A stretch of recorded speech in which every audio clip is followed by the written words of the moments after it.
Hello, everybody, and welcome to Podcast Beyond. What? What are you doing? Are you spooky pirate? Was that the beginning of the episode? I could be. We're just starting like that. Yeah, that's good. Welcome to the podcast. Right, that's You're like the everybody. old man at the end of the Garfield Halloween special. Why have you seen that? Oh, because Totally. that's good. What is that? You haven't seen the Garfield Halloween special? No one has ever seen that. The one thing I know is I'm a scared I don't want to cat. talk about That's a fun- Garfield. Hey, everybody, welcome to Podcast Beyond, episode 444, really? Beyond. Beyond. Beyond. Beyond. Beyond. Beyond. Beyond.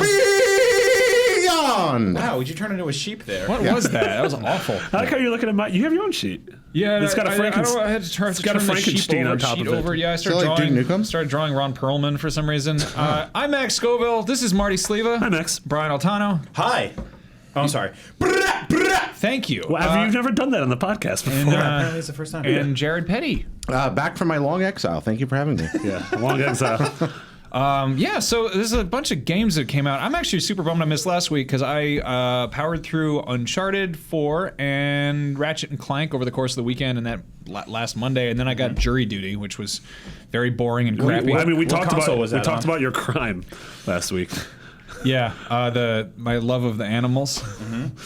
Don't know. It turns out you're supposed to love animals, but there's a line. When you said you got Jury Yeah. Duty, it sounded like a game. You pre-ordered Jury Duty. Yeah, I got Jury Duty. That Got to Pauly the, Shore game? Collectible, yeah. Yeah, so Uncharted 4, man. What do you guys... We want to talk about that a little bit? You want to talk about some other stuff? We also been playing Doom. Games are coming out all the time, constantly. Yeah, this is like a weird, good, awesome time for video games all of a sudden. Like, Yeah. what the hell? It's May. Yeah. Like, what? When did that ever Let's happen? all release them right before E3. That How many sounds good. Novembers are there a year now? Yeah, we've let's start with Uncharted. Since Brian, you were gone, we did our spoiler-free Yeah. impressions Yeah. a little while ago. Max, you weren't on that episode, but the three of us have finished the game. Jared, have you finished it? No, I have not. All right. So we'll go easy. Not on only you. have I not finished it, I've not started it. I've been. I That's, have not very- had a chance to touch it yet. That's you- like the opposite of not finishing it. Yeah. Have you unstarted? I have not even unstarted. I have not installed. I have not put the disc in. Have you played any of the games in the franchise? What, Uncharted? Yeah, I've played Uncharted before. Yeah. Although it is not, to be clear, not my not something I'm like riveted by. I think Sure. they're fun, Sure. but not something I'm like chomping at the bit to play. Well, I think it's always been one of those franchises. It's sort of jack of all trades, master of none. Yeah. And I think this time around, it's absolutely the most beautiful game ever made. So it's a master of something. So it's a master of something. They're this time gorgeous. around. They're fun. They're cinematic. They're all kinds of good things. They're just not really my cup of tea. So I'll eventually play Uncharted 4, but I am in no hurry. And I've had Doom for work, so haven't really had much of a Yeah, chance. I was to actually hoping we would get some more sales numbers in about this game so far because it was out for like a week towards the sort of very end of the April MPD. Nope. Is that not true? No, it came. It was delayed into May. Both It was games come delayed out in in May. May. So what were the UK numbers that just came out? I don't know, some Do you weird guys see UK those? things. No. It basically had the biggest launch in any game in the history of the franchise. Wow. Yeah. Oh, that's I mean, beautiful. It's that not doesn't. That makes sense because the PS4 is suddenly on top and the PS3 wasn't really on top so much. So Well, yeah, I mean the PS3.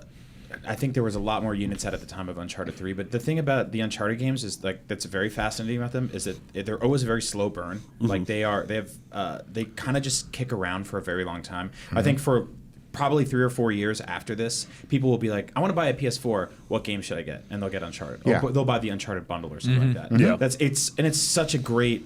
Like it's the kind of thing where you're like, I got a new console. I want to show off how beautiful it is and what it can do. Yeah, I mean, Like, I would legitimately be surprised if a better looking game comes out this year. Yeah.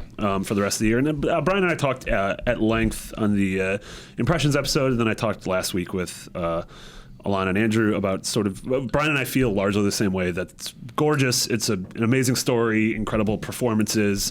That we think a lot of the scenes sort of outstay their welcome a little bit, and that the game has pacing issues. Yeah, and I think that was my main thing was that it is doing everything it can to sort of not exactly ape, but sort of kind of spiritualize the feeling of watching a movie or like hanging out with this like awesome adventure movie franchise. But one of the things that great movies benefit from is editing, and I don't think that video games are really at that point yet. There's that sort of because I think a lot of people go into a video game expecting it to be as long as possible because they want to get all their money's worth. So that's sort of at odds with the idea of saying like, well, what about streamlining this thing and making the story as tight as possible? And I did think the story was great, but it just had a lot of sort of just Fat. bloat. Yeah. Well, I mean, fat. you cut a scene from a movie. Yes, that was a lot of investment in the actor salaries and the crew and the rest of that. But it's still only a day or two of filming out of a 10-week shoot. You cut a Right. level from a game, and you're talking about weeks, months, Yeah. years of work by Yeah. people. It's And- also all and the so- QA and stuff because you Yeah. got to, unlike a movie, you can have a set that's rickety and broken, and maybe you fix Right. something in post, but like.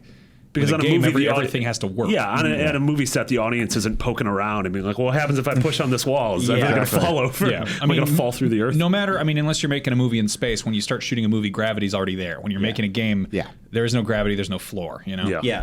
it's just That bunch of being math said, I in think hell. like almost every good movie ever made starts with a great script, right? I mean, there's some improv on set, and there's some stuff that just kind of magically materializes in the room. But yeah. Usually they'd make the guns first for games, and then they just kind of build the story around it. I think games are made more like Soldier with Kurt Russell. Yeah, and I think my issue with Uncharted 4 was that if you were to lay out the script, which I haven't been able to do, but I think there would be probably more than 30 times where someone said like, this door doesn't work, let's find another way around, or let's find this box to move to this thing over here. And to me, it was kind of death by a thousand cuts with the flaws in this game. There was nothing that really stuck out that was like, this sucks. There really isn't anything in that game that flat out sucks. There just isn't. I don't know if you I completely agree. So I really think that like it slowly started to chip away at my patience and temperament when it came to enjoying the overall experience, which I really did for the most part. But with a movie script, you're able to sort of pan out and say this scene doesn't work, or this scene doesn't work, or we've repeated this so many times, or this character said this so many times. And I almost found that the characters in Uncharted 4 were almost like painfully aware or self-referential at the tedium that was actually happening on screen. Like you keep quoting that one line from Nathan Drake. Which was it? Oh, it's my ass is full of gravel. Because they added this new butt slide mechanic, and he does that a bunch of times. And he, a bunch of times. Also, they're like, the That door man doesn't. would hit a driveway. That was the original line. But there's a bunch of times where they're just kind of like, the door doesn't open. Fun fact about a guess we'll thief's find end: another way. a thief's end is full of rocks. So I mean, ultimately, this game's got tremendous reviews. I almost was kind of scratching my head on the review day, being like, wow, like 99% of the people who reviewed this game gave it a perfect score. Yeah. And perfect doesn't mean perfect, a 10 out of 10, a 5 out of 5, whatever, the A+. But I honestly felt like it felt a little more flawed than that, and I think people will see some of its flaws a little more on repeat playthroughs. And I don't know if it'll stand the test of time the same way some of the other ones have, but I mean, we'll see. What's your favorite in the series? Two. Two. I was thinking about that. And I think that was like one of the rapid fire questions we got, but sort of ranking those games. I still would go 2, 3, 4, Golden Abyss, 1. That's my list. So, Max, you were much higher Yeah, than us on so the game. I don't know. I really, really enjoyed it. I just had a great time, and I can see how there are some flaws and some pacing issues and stuff, but I think those are also sort of just inherent to games. Like games they fight back. They give you a mechanic, and they have to teach you how to use it, and then give you a chance to use it, and like maybe Uncharted is historically kind of jack of all trades, master of none. Like they've always sort of kind of had stealth, but sort of not really, And then, Last of Us had great stealth, and then this one had it sort of like a stripped down version of that didn't quite do it. So I'm going to say something sort of out there. I think this is, if you're going to play one Uncharted game, I think play this one. I think this is kind of a distillation of the previous trilogy. I'd put it in the same category as Mad Max Fury Road or The Force Awakens, in that it is taking... It's sort of a sequel and it's sort of a reboot. It's sort of like acknowledging that maybe you missed the last few, so here's sort of everything we learned from the past ones. I was weirdly getting like very serious Force Awakens vibes throughout this game as well. In that, I think it was more in the fact that it felt comfortable and familiar and safe in a lot of ways, and the stuff that it did was sort of daring or sort of setting up the next rounds. Wasn't too dangerous or adventurous, but it just all it fit perfectly in its little box, Yeah, I mean, it seems to me like, and this is interesting also coming off of Ratchet and Clank, where they went back and they looked at an old game and they're like, how do we modernize this game but also keep it kind of, similar? Right. In this case, I think that Fury Road is a really interesting comparison, because Fury Road is technically a sequel, but it's a new actor playing Mad Max, and it's doesn't. It sort of acknowledges the previous ones, but it also but you don't need to bring anything into Exactly, Fury Road. right. Yeah. Exactly. And the same goes for Uncharted, because they've always kind of done that thing where they've started, like, you can jump in any of those and kind of pick up what's going on. Yeah. Yeah, I mean, Like, they're like Indiana Jones. They never Totally. explain where short stuff comes, short Yeah. run comes from. Like, he's just this kid who Indiana Jones is like having driving around in a car, which is weird. And Yeah. like, I mean, how does Sully? Like, Sully just kind of shows up, right? Like, Yeah, in and the I mean, first one. I saw like Colin was saying that like you need to have played the previous three. Could in not order to disagree understand. more. Yeah, I can't. I'm I just think like it's probably a lot better experience if you haven't. it was one of those like you're gonna bring a little more sort of background knowledge and baggage to who these characters and their relationship. Baggage but is actually a really good way of putting that. almost baggage like in a negative connotation, where yeah, it's like because I think like this is now the 4th or 5th time where Nathan Drake has set out to do something that the people who love have told him not to do, and he's defied marriages and friendships and been like, I'm going to do it anyway for his own selfish perversion of finding a glowing rock at the top of something, right? So, and I think that like. So I will say that, like, without spoiling anything, the way this story sort of concludes, I think you'll cherish it a little more if you've played the other ones. But I don't think it's necessary to go in with those things. I think the more you've put in before, the more you can get from this now. But I don't think it's required homework. Is there anybody in the office that's playing this now that didn't really deal with the other three? me. Yeah. Oh, how's Yeah, that? Okay. I played Uncharted 1 when the Nathan Drake collection came out. Uncharted 2 and 3 honestly came out, and 2 especially. I talked about this before on the shows. Came out, there was like a couple year span where I sort of just fell out of games when I was working at a coffee shop, and that's how I missed stuff like Mass Effect and sort of like Skyrim and Fallout 3. And so, yeah, I totally went in not having knowledge of the previous ones just based on this line of work and having seen a lot of them, but never having not having that love affair with them. But you did play The Last of Us, right? Oh yeah, and Which is I Naughty adored Dog's the last last. game Yeah, and I before. adored the Last of And Us. I found an interesting scenario playing Uncharted 4 in that I think I expected more Last of Us and didn't get. I got a lot of the things in The Last of Us I didn't like were sort of over exemplified in Uncharted 4. Like what? So, for example, like the sort of crate puzzle type of things that happen a lot in The Last of Us. Yeah. Rear their ugly heads 20 times in this game. Whereas the stealth in The Last of Us, like I enjoyed the stealth in Uncharted 4. I actually found myself doing it a lot more because combat is kind of my least favorite part of those games, just because it feels completely unnecessary to the actual advancement of the story. It's almost because like it's like, hey, we reached this hidden city that no one's found in hundreds of years, and then a truck bursts through a wall and 700 dudes show up, and you're like, well, why did I go through all this platforming stuff? Yeah. But in The Last of Us, for stealth, you have a way of getting somebody's attention, which is incredibly important in a stealth game. You've been doing it since Splinter Cell, or probably decades before that. Splinter Cell had like you pick up a can and throw it against the wall, and someone would go, huh? Or like your little whistle in Metal Gear or anything like that, right? Yeah, or counter attention. You're like, you want them to Anything. look over there so you can slide a hand trick and go to the or right. throwing a brick in The Last of Us or something like that, and people are like, what was that? You can't do anything like that in Uncharted 4. So you could sit behind a wall for an hour waiting for somebody to move. Maybe you follow their enemy patterns. So that was one thing I thought was sorely missing. Number 2 was sort of the weapon system of being able to like take something and put parts into it and make it better. And I've talked about this so many times in this show, but I really wish that they made an Uncharted game that had something that had less disposable weaponry. Yeah. You know? Okay. Yeah, I mean, I think that this is weird. I liked it better than The Last of Us, I think. Wow. Like, that's a bold statement, I realize, but I remember one of the big discussions when The Last of Us came out is like, is this fun? Yeah. And it's not. It's horrifying. It's harrowing. It's strenuous. It's depressing. And I love how the Uncharted is like summer blockbuster. It's fun. It's happy. It's reveling in all of like the excitement of an action movie. Totally. I Like, like- completely different vibe. Yeah, I like I've that you seen the said movie that. The Road like twice. Yeah.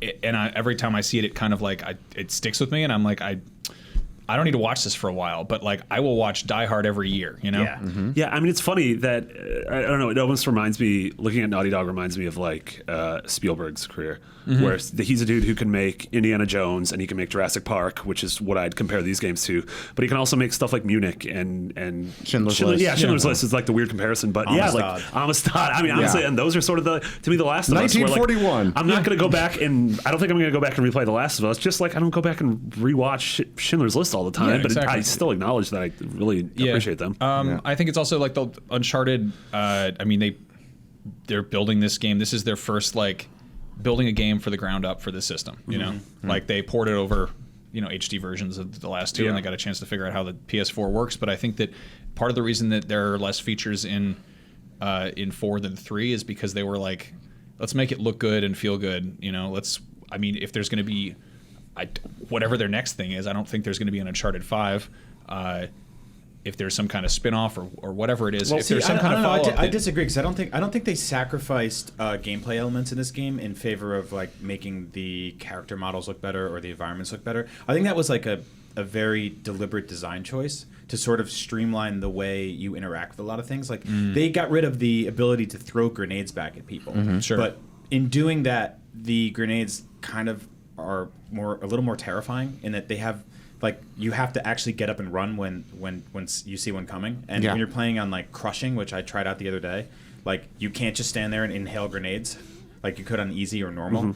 So, but I still feel like that's something that's missing. But I do think they put all that stuff in just to kind of streamline it to give it that kind of action movie feel, and that's why I'm at odds with like some of the bloat in this game and some of the sort of walk and talk stuff and some of like the kind of tedium that comes with a lot of the platforming, because a lot of the platforming really is just like hold X, climb a wall, the wall breaks. I loved it. I loved that. I thought it was every one of those minute things. Of it?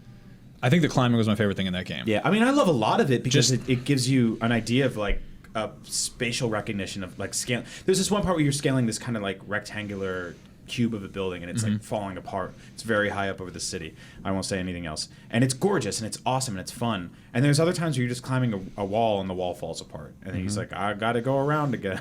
Yeah. I mean, there's always going to be some tedium there, but it's like I like the act of, I thought the swinging was just kind of really, that was the most kind of, hey, Indiana Jones? Yeah. Okay, now you can swing on your whip, Yeah. They didn't give him a whip, Yeah. they gave him a grappling hook. And I mean, to go back to this, like I think that it really did hit a lot of the same beats as 1, 2, and 3. You've got the island, you've got the Arctic setting, you've got the kind of car chase we saw at E3, which is kind of the equivalent of the train sequence. There are the little kid flashback things from 3. There's desert stuff. There's all these kind of like, they took the trilogy and compressed it into this one movie. And I don't think they compressed anything in this game, though. That's the thing. I feel like they stretched it out. That's like when I look at Uncharted 2, the pacing is so phenomenal, from sort of like set piece to gunfight to traversal to character moments. All that stuff is paced so well. It's kind of like when you look back at, like, to me, this is kind of, and I don't take this the wrong way, but I feel like this is kind of their Crystal Skull.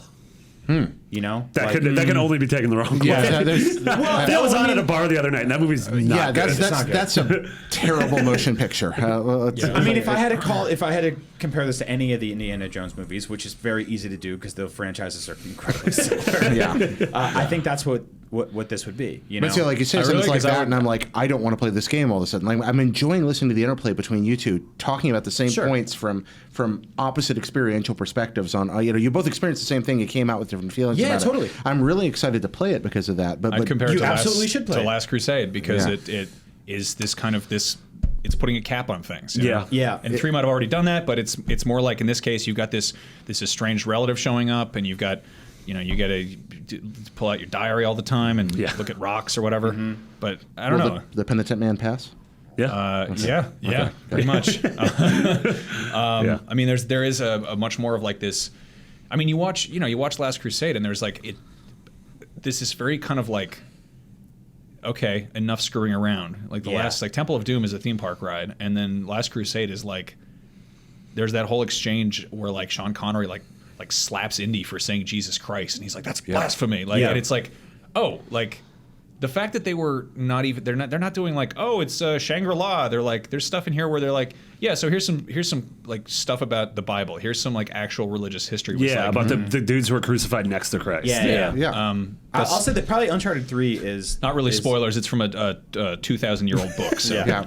Uncharted 3 is probably their Temple of Doom because it's campy, it's nonstop, and it's completely over the top. Like when you're running through that spider tunnel in Uncharted 3, it's like this is straight out of Temple of Doom. This would have been like, and Temple of Doom basically is a video game movie. Well, Temple of Doom does have a bug room. Exactly. Temple of Doom is the sequel that people weren't happy with, you know? Yeah. I love it. Yeah. I think it's awesome. I think they're all the Indiana Jones movies are great, and I think that all the Uncharted games are pretty great. Except for I had a friend that convinced his little brother that he could pull his heart out of his chest. And then he'd get mad at me, just Kalima, until the kid would cry and scream. That movie, like, we saw that movie as kids. Yeah. Like, what the...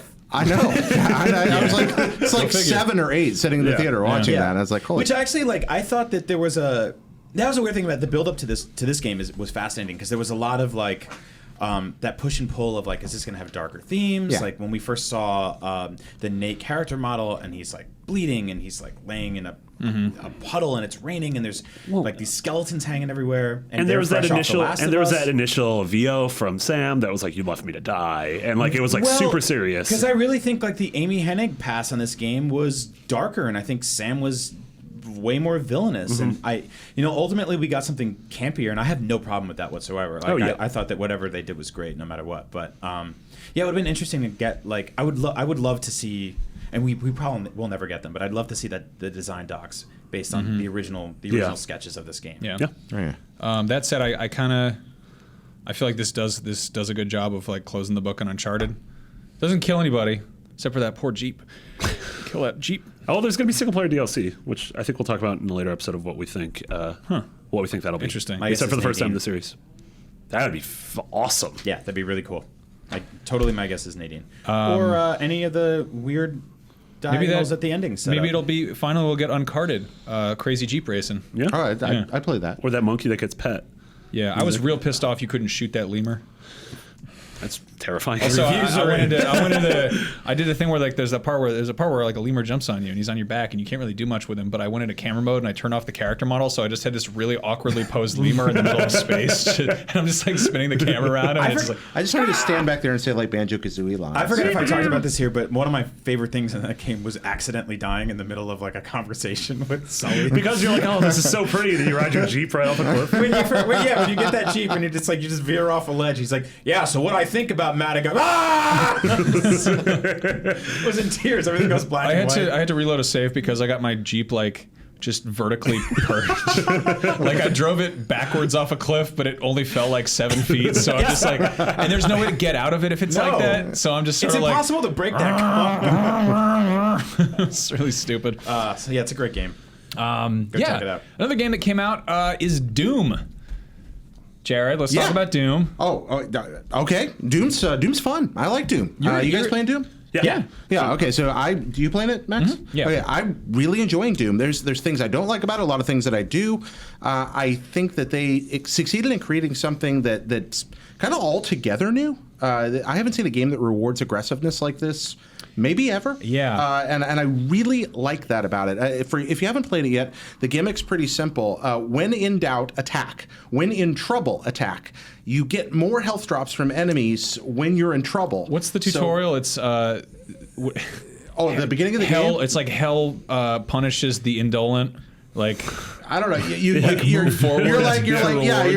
like stuck to, like, they've got you in a sarcophagus and you break your chains and you start killing dudes, and then, like, Optimus Prime, like, talks to you or something through the wall, and then you start killing people. And if you're in trouble, you attack. And if you're really in trouble, you attack closer range and you do a glory kill, and that turns enemies into loot pinatas, and you grab more life. And so there's no regenerating health, and there's no infinite ammo. You're always picking stuff up, and the only way to get more is to kill more. So you're just rushing headlong at everything all the time, and the AI responds appropriately. It's not completely stupid, but it's mostly concerned with just coming at you and pummeling you to death very quickly, and that style of play works. Your guy's quite mobile, not quite as mobile as original Doom guy, who I think is clocked at like 40 miles an hour, like just walking around. Doom is it's the alternate video game timeline where the 90s never ended. Yeah, like, it's like if they kept making those games. Yes. But there are some the things that, we'll get there. But in addition to that, so it rewards aggression. Then it's got this really good arena kind of design. You have section of corridors and then these big arenas, but the arenas aren't big open areas. They're intricate. They're often 4 or 5 tiers high.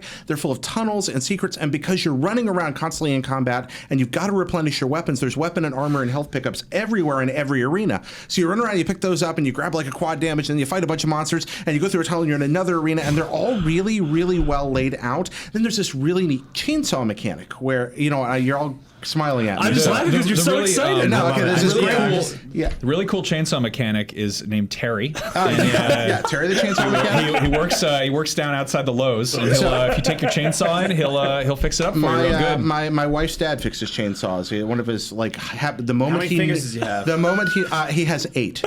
I'm not kidding. I knew it. He has 8. Oh no, we got a phone call like 5 years ago. Like the phone rings one night and Angie picks up and her dad's like, "No, honey, I don't want you to worry. I'm down but to I 6. stuck my hand in an engine and cut 2 of my fingers off." And that was the call. That was how it started. So yeah, he has 8.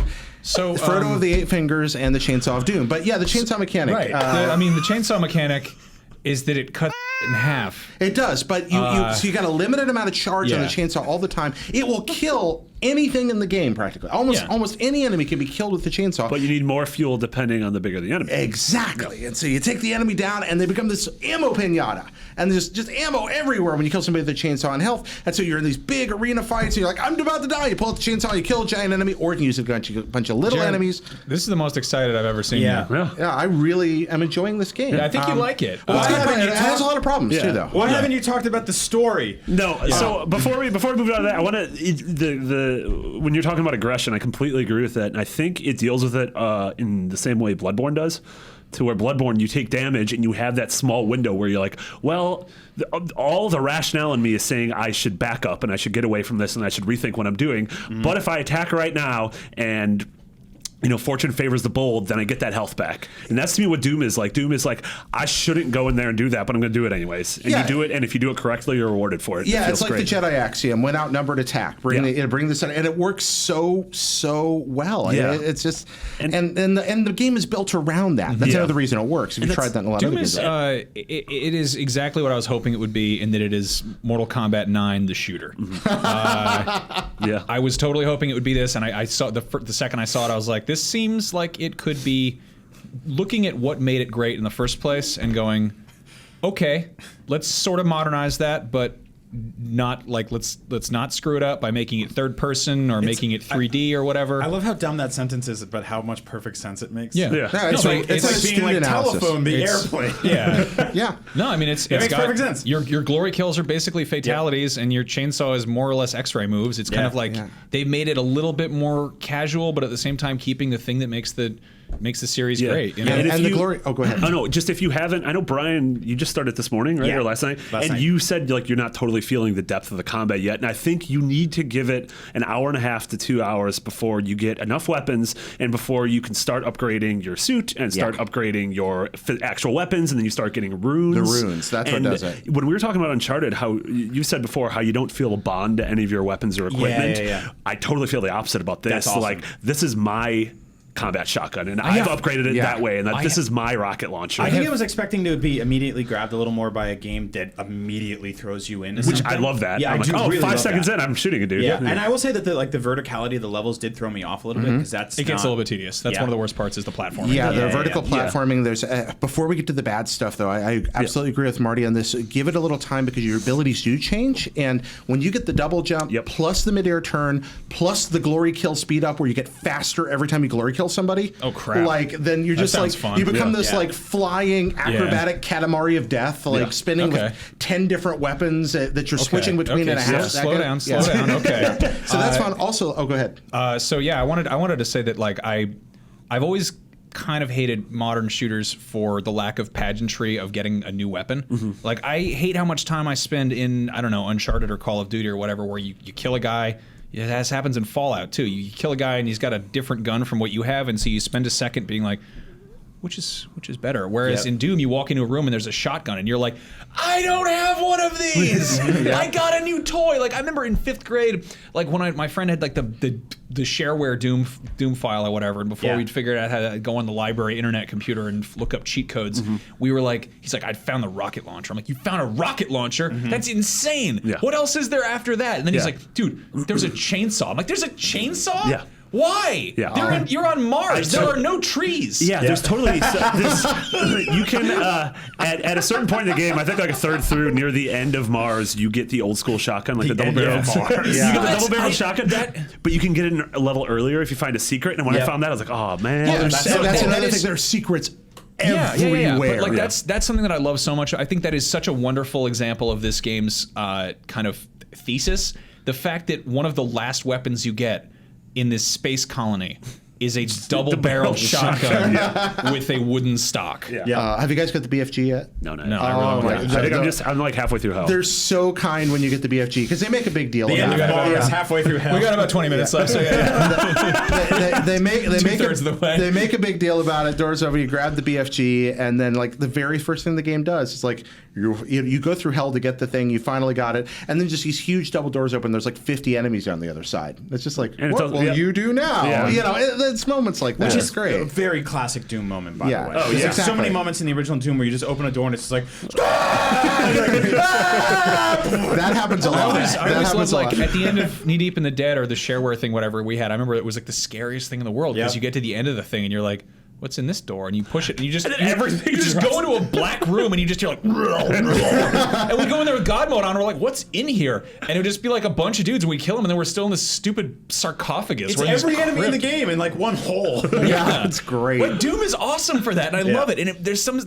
there that makes no sense, and this game totally embraces it. Also, Doom Guy is a prick. Doom Guy is the angriest jerk. Yes, Such a he jerk. is. I love it because I always imagine Doom Guy being like kind of like he kind of bridges that gap between like old school game characters like Mario, where they're kind of like, of course they're the hero, you're playing as them, and then like later characters who are more gritty. But like he was always like, I mean, when you get shot in the face, he'd get like a little nosebleed, and he'd be like, and then you get like a power up, and he'd be like, I'm God mode, whatever. But like, there was never really any like, he never had any attitude, he was still kind of cartoony. In this case, you are the angriest man. You don't push buttons, you punch them. Like you keep the one thing in that game that helps you is this robot that's like upgrading you, and every time you upgrade, you just punch it in the face. You beat the hell out of it. Yeah. And the robot's like, You're like beating up those little guys from Batteries Not Included. It's You awful. are. It's great, and that extends to some of the missions. Optimus Prime voice is like, "Don't do that." Will you stop breaking Will you stop those? breaking? Just smash something. You're like It's you're a- kicking the butt. Yeah. That extends to the enemies too. you I mean, Sam when Witwicky? you get killed, sometimes you see your enemy bending over you for like a half second.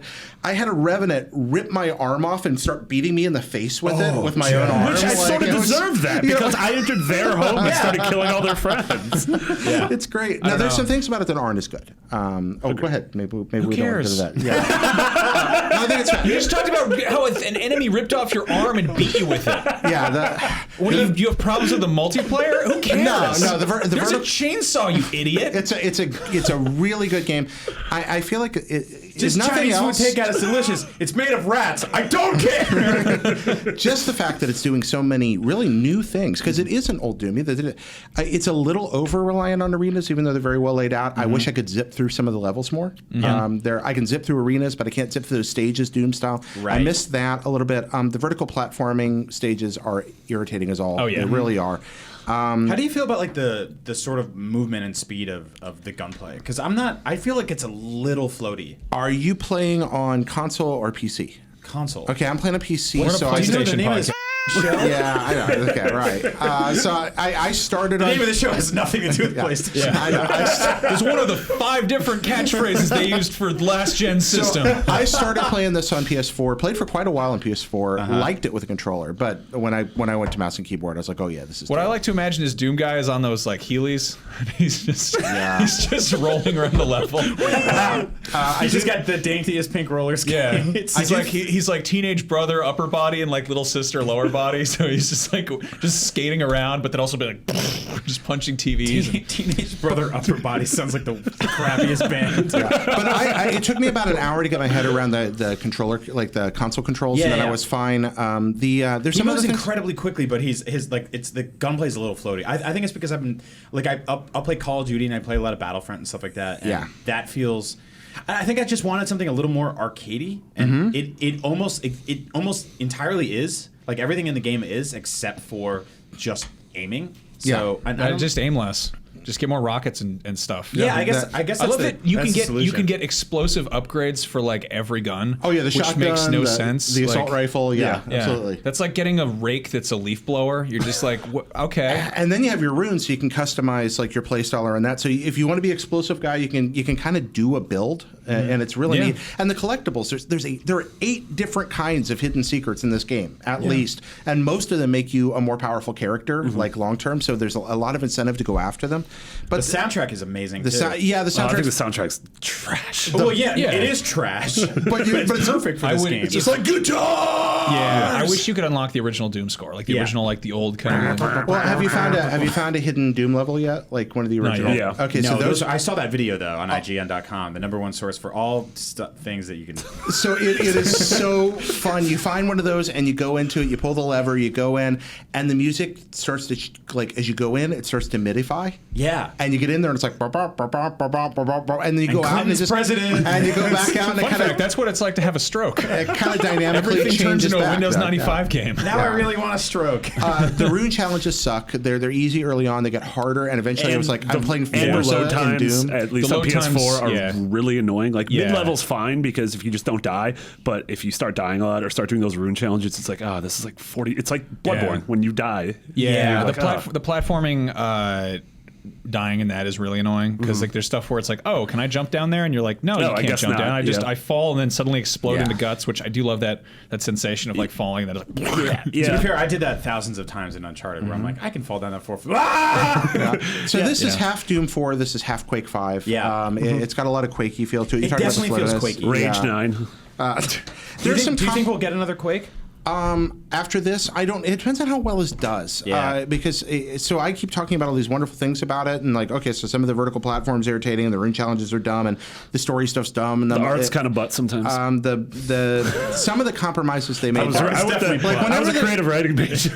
I feel like there's the things they entire added. game was designed on a trapper keeper. What do you Yeah. want? I feel like there are things they added just to make the game longer to fit modern expectations. I think it would have been better as a shorter game. Oh, we're talking about Doom now, not Uncharted. Yeah, but all that said, I don't know how well it's going to be received. I think it should be received well. Like 'cause sales-wise? Yeah, I think it's gonna sell It's a great. great game. The reviews are incredibly positive. It's really, really and good. The audience seems to love it so far. So it's just a matter of how I think well it sells. it's going to sell just fine. Then I Yeah, think we yeah. probably get a new Quake or a Doom that's another Quake. Normally, series, I mean, yeah. I'd be worried about a game like this going head to head with Uncharted, which again, like we said at the top of the show, how awesome is it that we can play both of these games within a week of each Yeah. other? Yeah, right.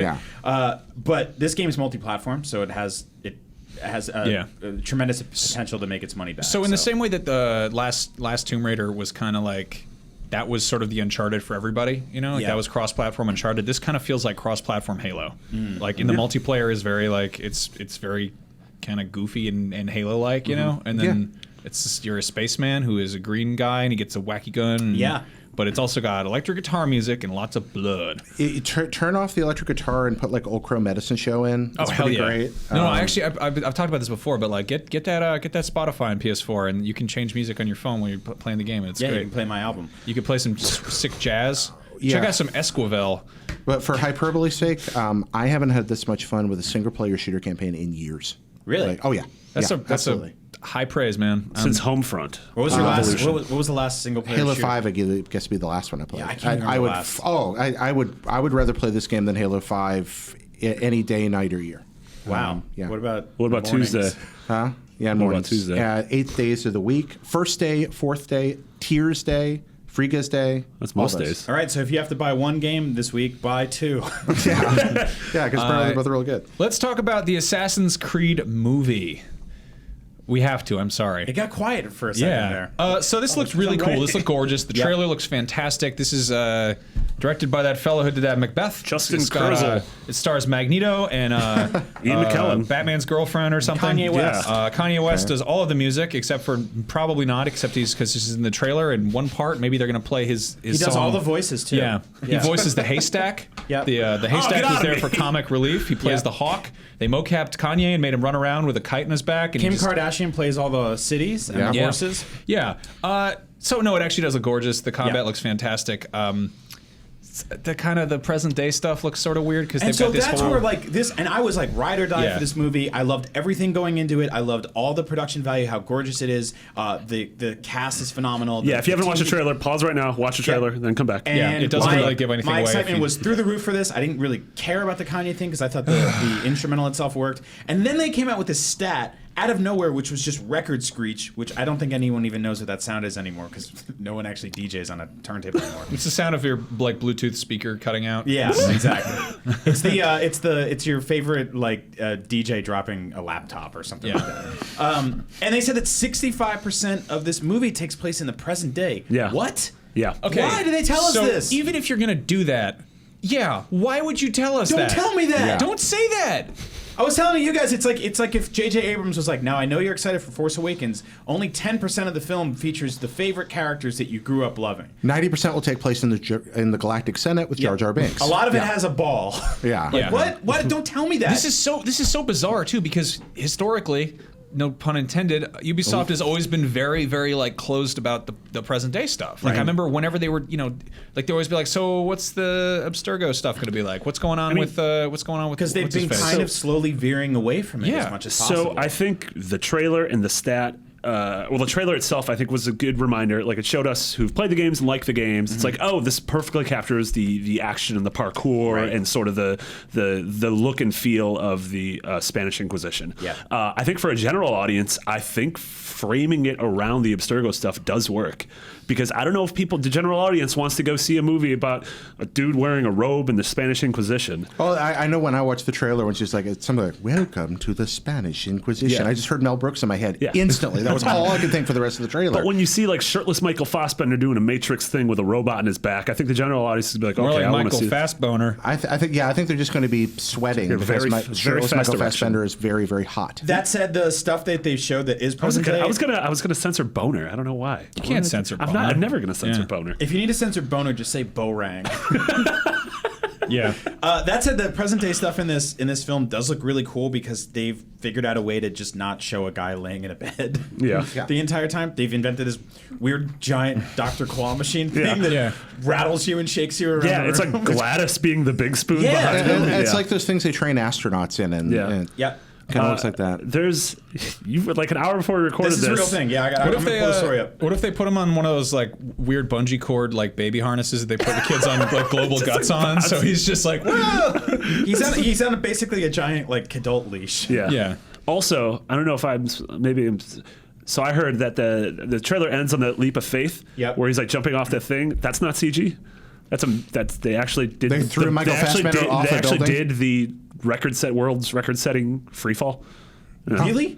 That's Why I use mean. CG when we can endanger a stuntman? Did you guys see that behind the scenes thing from Civil War where The cameraman jumps out behind the dude. jumps off of a giant skyscraper and lands on a trampoline or whatever, a that was bounce awesome. castle? Yeah, cameramen are crazy. So, Brian, before we went in here, you said, hey, have you seen the pre-order bonuses for the movie? Yep. And I laughed at that. And then it turns out Because it's no real. one takes the clown seriously.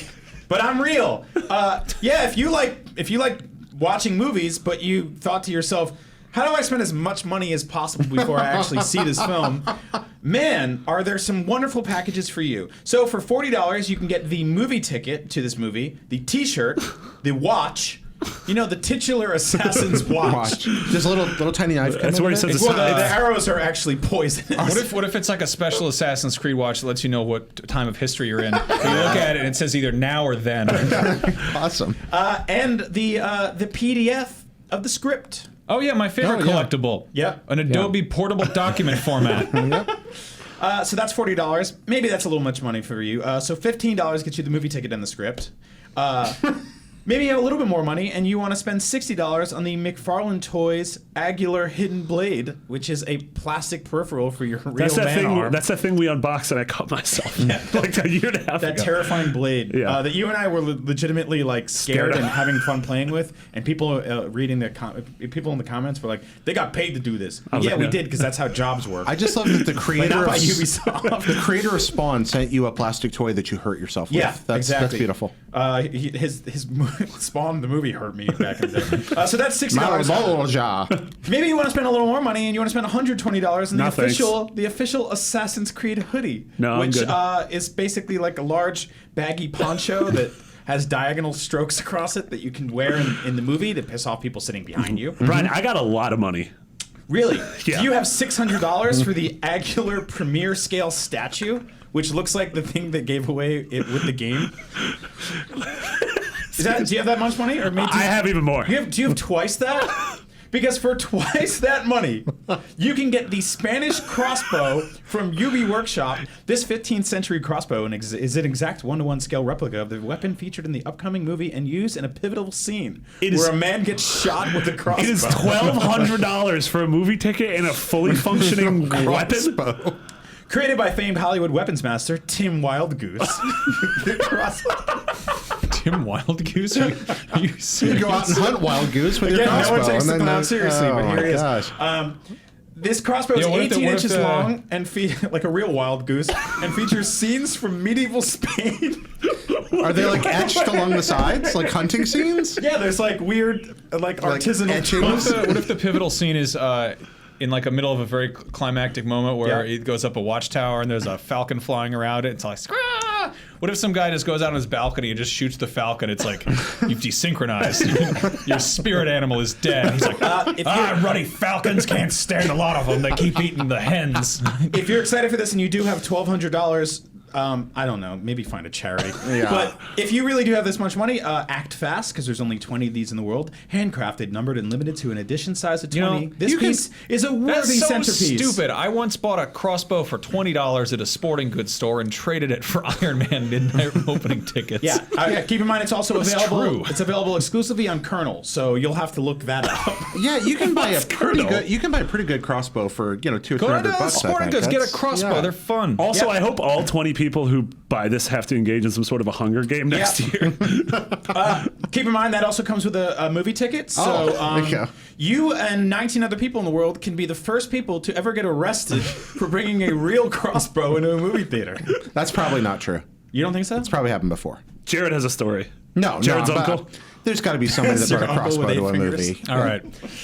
No, All I right, haven't so saw yeah, that. there's that. Man, I'm like, that was like a maybe 10 days where I was like, man, Assassin's Creed movie looks pretty good. And then they're like, so, it's mostly set in the past, and here is the most just crass cash grab possible. Yeah, Like, like, I don't. Stop. That doesn't No one- impact the movie at No. all. I still think the trailer looks dope. Like I'm still entirely optimistic about the folks they have in front of the camera and behind it. So If this is anything like the video game franchise, if they can get as close as possible to that, this movie series won't be great until the second one anyway. Well, what I'm worried about is this. They've got obviously they're good people behind this. They're good people in Yeah, this. for sure. The trailer, they knew their audience had to shooting for. I have trouble thinking, just looking at that trailer and going, that makes me want to go see that movie. Yeah. It's very faithful to Assassin's Creed, but I'm not sure that a faithful Assassin's Creed story makes a good movie.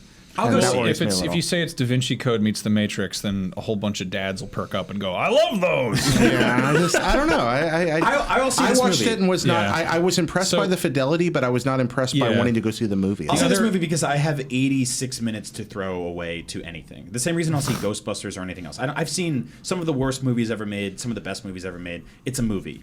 We'll all be okay. Yeah, it's you know? faster than a game. Yeah, I feel like a hypocrite. I spent last night I'm watching. gonna beat that movie so quickly.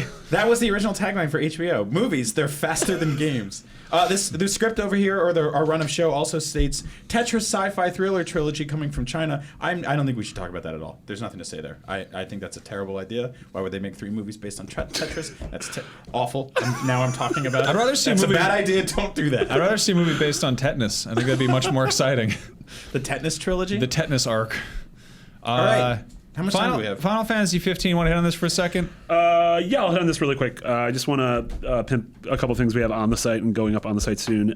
Today, on Tuesday, we put up this really rad 2-minute battle montage of footage we captured I guess I could say it while we were in Japan. That's what Goldfarb, Zach, and I were doing in Japan. Your secret a little trip while ago. revealed. Oh, dang. So all that stuff's going to start coming out now, right? Yeah, starting to come out. The battle montage is awesome. It shows high level combat. It shows like we actually had like someone at Square who's like one of the best at the game, like run through with a bunch of different weapons. They spawned a bunch of enemies. They used the high level magic spells. Like the Blizzard spell is insane. It like frost kills a yak and everyone gets cold, just like real life. That's really cool. Can you talk about your studio visit maybe next week? Yeah, I think we're gonna. Yeah, we might record like a super short thing with Zach and I, or with Zach, Andrew, and I, just what that was like. Yeah, and then we're gonna have a 24-hour day-night cycle going up soon. That sounds boring. Yeah, we're gonna have it's 25 hours long though. How long is the 24-hour day-night cycle in this game? I think I said it was like 45 minutes. It's sped up though. It's like Kayana Katsi. It's the first time that's ever been mentioned on this podcast. What did you say? Don't worry about it. Is it that Philip Glass thing? Kayana Katsi? Yeah. And then we're gonna have next week rolling out part 1 of our making of Final Fantasy 15 documentary, which is gonna be super cool. Cool. Awesome. That's don't. exciting. I think I'm at the point where I don't want to look at this game anymore. I just kind of want to check it out when it comes out. you know? I was excited when we went there, and I was even more excited when we finished up. So actually, that's a really good point because we do a lot of studio visits here at IGN. People go on preview events and stuff like that, and sometimes we see so much that people come back, and I'm like, you were excited about this game going in? Are you still excited now? And I asked you that question when you came back from Japan, and you said even more ever. so. Yeah, and that's even more so. Incredibly cool. Which I'm super stoked for. I bet it's really exciting when you got to hop in that large bed with all the developers and just cuddle around. Yeah, it was. I mean, it was more like a room with a soft floor. Those dirty back rubs you guys all did together. Yeah, very dirty back rubs. Did they show you the live Chocobo test chamber? Yeah. They're all chained up and eating sick rats. And then the last thing, Jared and I helped on a big group feature where we ranked all the core Final Fantasy games. We did indeed. Non-MMOs. Crisis Core. No, damn it. Final Fantasy Core. Spelling I read four it was wrong. weird. I read the comments and there was like 1,000 people being like, "I totally agree with this list. Great job. I have no grievances with this." Oh whatsoever. no, that's the opposite of that. They were very angry that we put Final Fantasy 12 as number 2. Yep. They were not happy about that. No. People are usually like, "It has one thing I disagree with. The entire thing is invalid." No, it's not. Final Fantasy 12 best vests in the series, hands down. Yeah. Best vest? I like. Absolutely. Someone got mad at me and was like, "This is classic clickbait." I'm like, the title of the thing is ranking the Final Fantasy games, and when you click into it, we ranked them. Like Yeah. there was. There's no deception there. I think clickbait, by definition, is putting a headline on one thing that's actually different. Like that's. Hey, like if you didn't like the article, that doesn't make it clickbait. That just makes it an article you didn't The next like. time you go to a restaurant and there's pictures of food on the menu, guess what? That's clickbait. It doesn't Yeah. look like that. That's actually just wet clay that they took cool pictures of. I get money when you click on articles, so I try to write good articles that you will want to read. Yeah. If you don't like them, I do want to hear about it, but that doesn't make it clickbait. That just makes it something you didn't like. The exact opposite philosophy we use for the Up at Noon breakouts. Anyway, Valkyria Chronicles is remastered. That's come out today. That's the game where a bunch of small ladies get out on top of the tanks and jeeps and stuff. So last week we gave Andrew 60 seconds to explain why we should care about Persona. Yeah. I'm going to give you 60 seconds why we should care about Valkyria Chronicles. Sure. And go. It's a wonderful tactical RPG and maybe the best game Sega ever made. Done. You are What so about much faster than Andrew. Sonic the Hedgehog. Solange the Hedgehog. Can you do Sonic the Hedgehog in the remaining time? Valkyria Chronicles is super cool. Yeah, it I was really a big fan is. of it on PS3. Zach re-reviewed it on PS4. It's a super great tactical RPG. Really great aesthetic. Yeah, it's one of the prettiest games I've ever played, and very well designed tactical RPG, which is a hard thing to do. Story's pretty good. You don't have to care for the genre to enjoy this game. You can play it on PS3, PS4, and if you don't have either of those and you're listening to this show for some reason, it's on PC too. Yeah. And also, Wild Arms 3 came out this week, so let us know how that is because.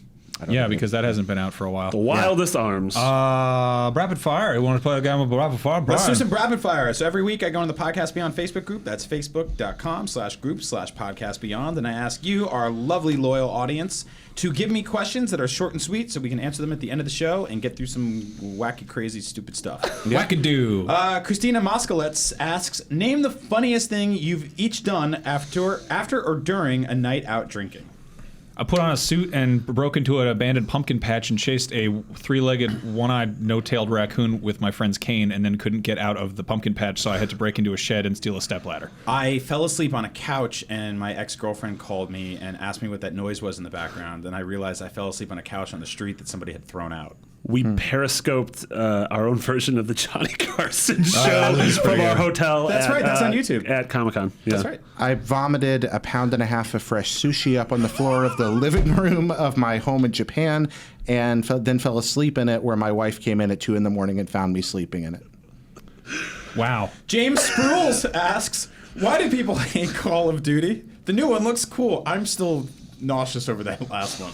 Yeah, why do people hate Call of Duty? This has the most downvotes of pretty much any video game trailer ever made, the new one, because they dared to try something a little different and go to space. I don't know, the same reason a ton of people hate someone like Kanye, or it's people hate what's popular. There's a word that everyone should know. It's called iconoclasm. It's the urge to destroy important iconography, big things. I mean, it comes back from people destroying pagan idols and all that, but it kind of comes down to the fact that if something is big enough, people will find a reason to hate it. Also, Call of Duty Ghosts, because the game was trash. So I think wasn't very good. I think Kanye West is kind of separate from this kind of conversation, because most of the people, I don't know anybody anymore who listens to Kanye West who are like, I hate Kanye West because he's not doing any like he used to do for Common and Talib Kweli. I miss the beats he did for Jay-Z, because I mean, I do. Yeah. But like, I listened to his new album and I like some stuff on it. But with Call of Duty, I think there's a lot of fans who are like, this is not what it's supposed to be because it's not what it used to be.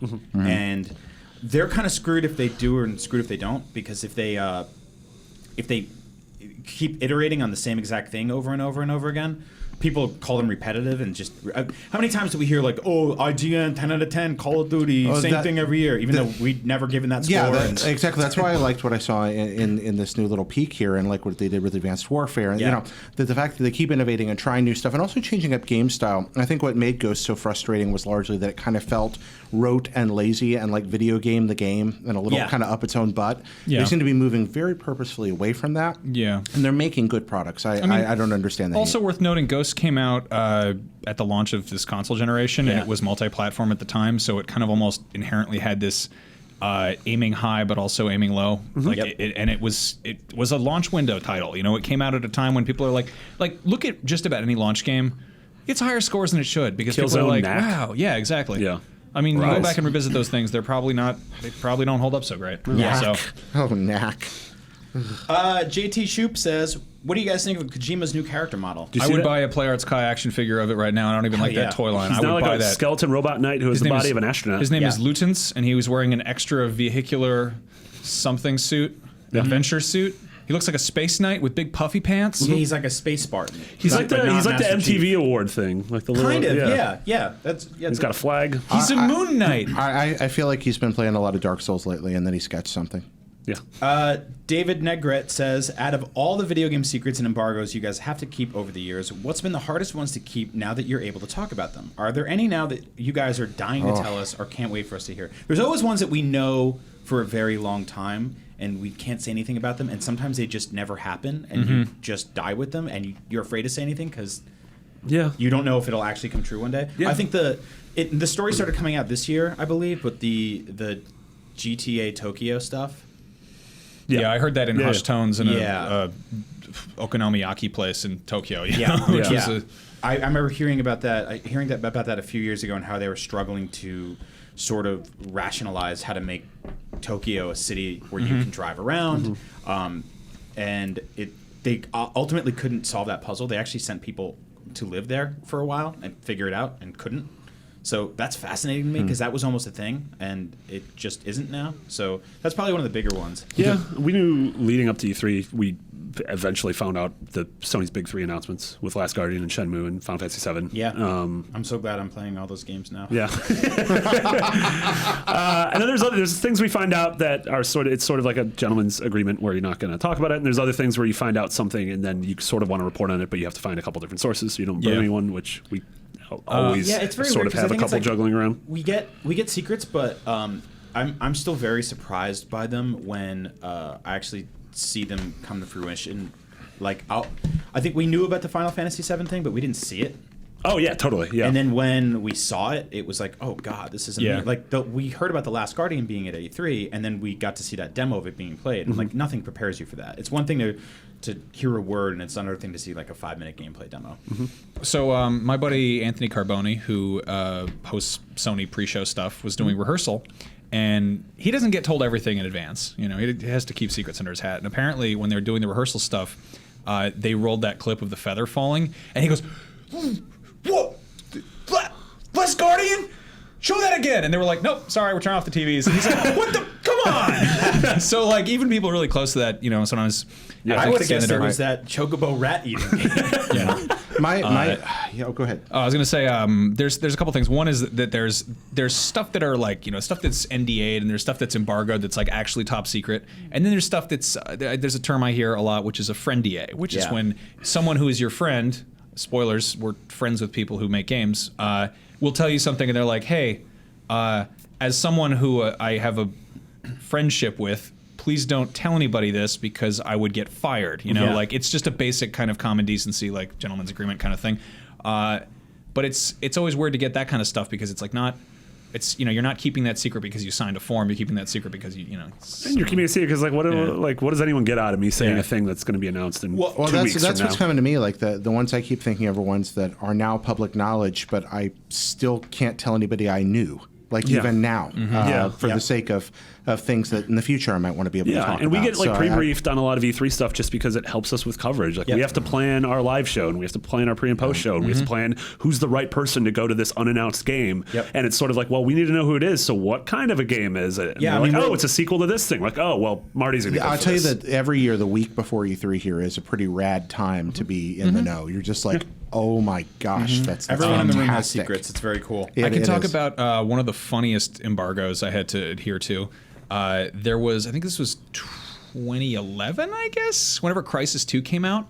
And the weirdest thing happened because EA held a review event for that way far in advance. And they held it in this hotel, so they had a bunch of people like staying there and playing through the whole game. But at the same time, they were also holding a preview event. And the embargo for the preview event was like much sooner than the review embargo.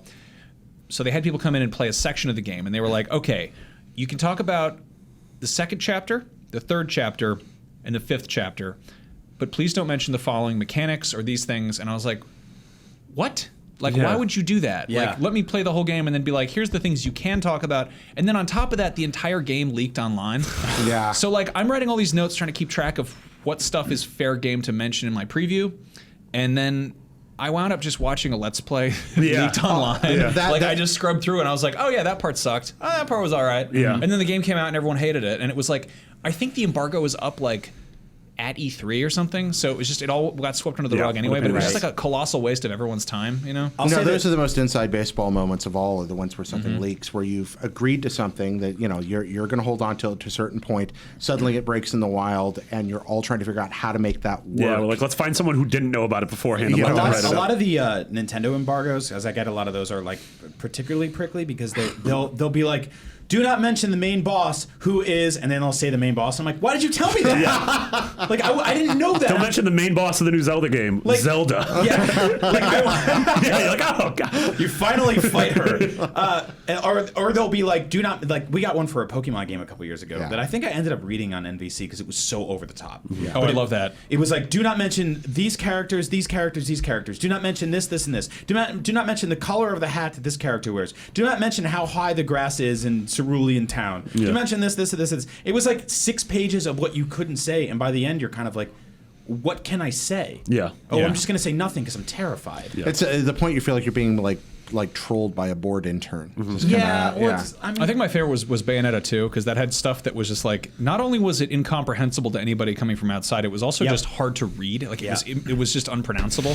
Like, think like one of those, like, you know, JRPG titles that has like a bunch of colons and weird mathematical a square symbols in title. it, and it was just like, it read like that, but there were just a bunch of bullet points, and it was like, I'm not playing this do game. not announce that you can kill Garlarvi or Sword R2 by cutting off his ankles. Why did you tell me that? Yeah. Anyway, and finally, Kyle McLemore says favorite cheat code. DN Cornholio from Duke Nukem. Of course. What's that one? I think it's just like, that's either God mode or that gives you everything.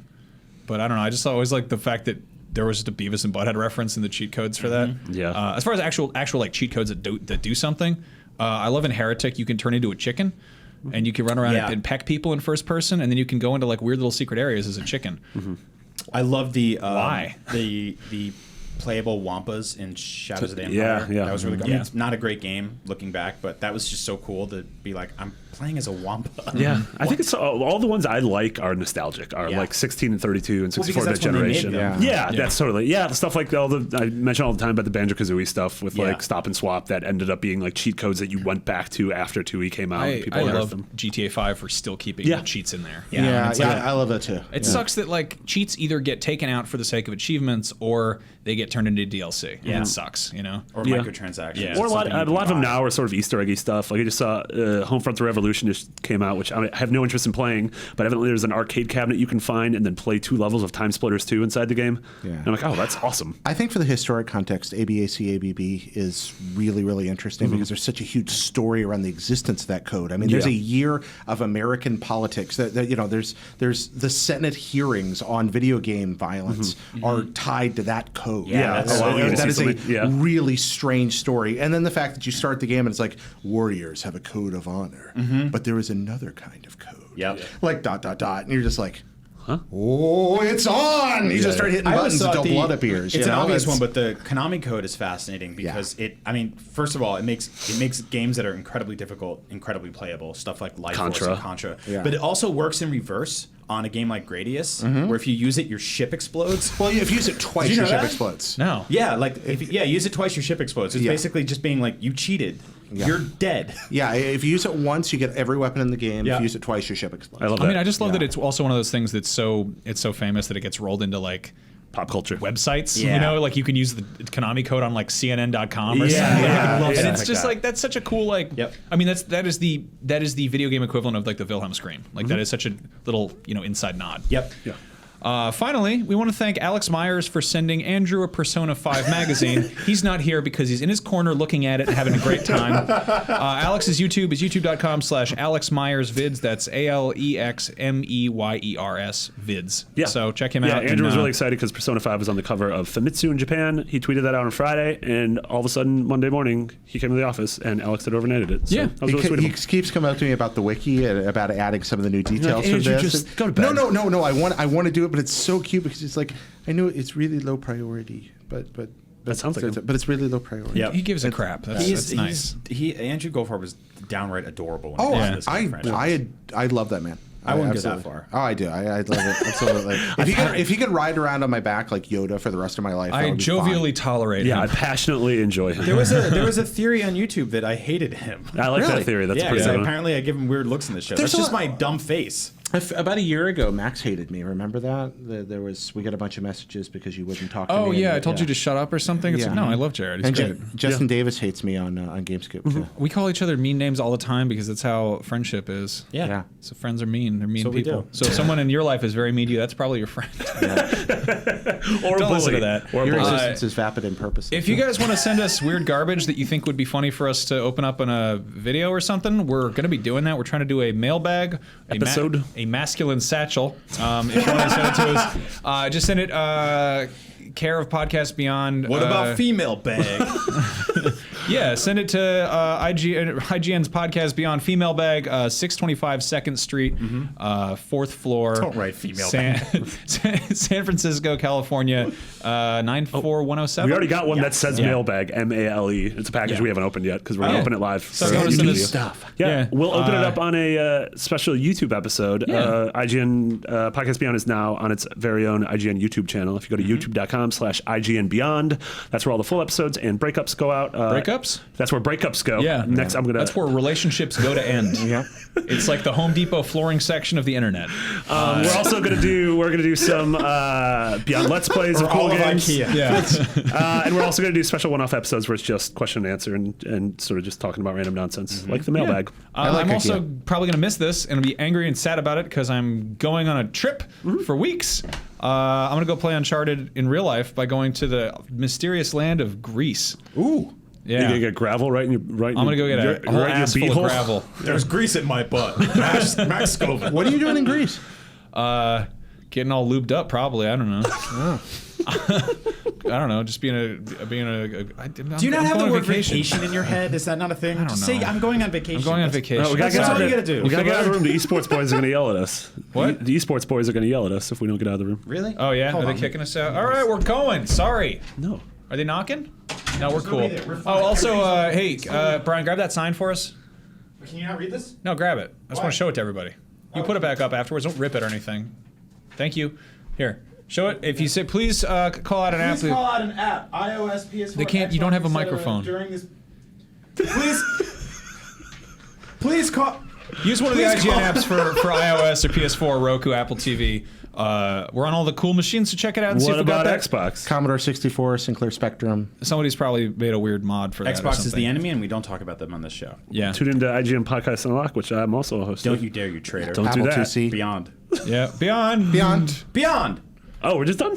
Yeah, I guess we just. Yeah, that's it. The show's over. Okay. Good night, everybody. Have a good whatever. Good morning, good talk, and Follow me love. follow me on Peach. What's Peach? It's a new dating website. Is that Really? a dating website? I think so. I thought it was just a social network. Oh, no one's responded to my flirtations. I thought heard that was about that 3D printer that they didn't build. Or Guys, I something. found this great new dating site. It's called Tumblr. It's called Thousands of Apples. Guys, I'm on this dating site for pet lovers. It's called I Neopets. sent a picture of my penis to someone on LinkedIn. They weren't happy. Today Just I that's learned- what I do. No, I've never done that. You're hired. Today I learned that Callie has a Toon Link Tumblr. Yeah. Yeah, that's not surprising. I think we should probably end this show before Yeah, we could start leave. talking about people's Tumblrs and Guys, get people in a lot of trouble. You know what happens? They kiss now. Oh, I like this. I No. put small Yeah, Jimmy sombreros on the collector's edition statues. of their affair. Yep. So that's I'm gonna how get real close to the Uncharted camera. 4 ends. You should watch this video on, you should watch- on the podcast. should also Beyond probably YouTube cut channel. this part out of the Okay. audio recording. Hola, I am Nathaniel Drago. Stop it. Your camera. Stop. I need TV for my bundle. Stupid. Thanks for listening. Beyond. Yeah.